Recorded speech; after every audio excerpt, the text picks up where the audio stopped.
Hi friends, welcome to Sudarshan Mallela YouTube channel. ఈరోజు నల్లేరు పచ్చడి చేసుకునే విధానం చెప్తాను చూడండి. ఈ నల్లేరు పచ్చడి గ్యాస్ ట్రబుల్కి బాగా మంచిది.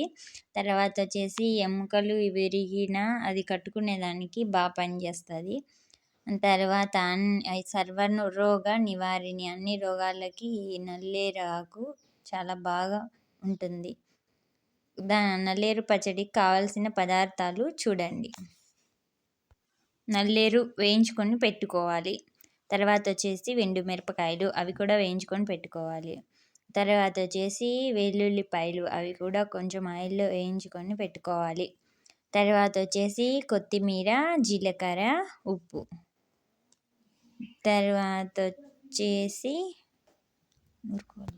ఇవన్నీ దోరగా వేయించుకొని పెట్టుకోవాలి.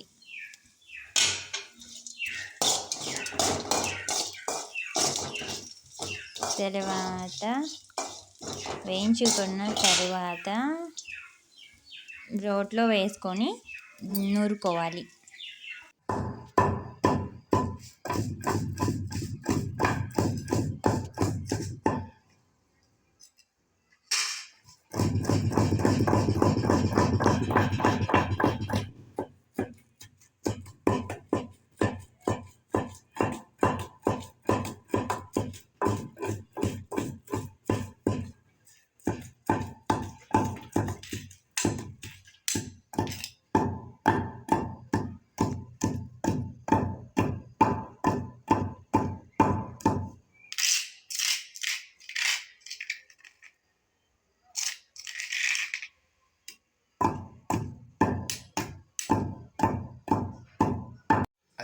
ఇలా నూరుకున్న తర్వాత ఒక బౌల్లో తీసుకోవాలి. ఇదే నల్లేరాకు పచ్చడి అండి. మా ఛానల్ని లైక్ చేయండి, షేర్ చేయండి, కామెంట్ చేయండి, సబ్స్క్రైబ్ చేసుకోండి. మా ఛానల్ని అందరూ సబ్స్క్రైబ్ చేసుకుంటారని ఆశిస్తున్నాను.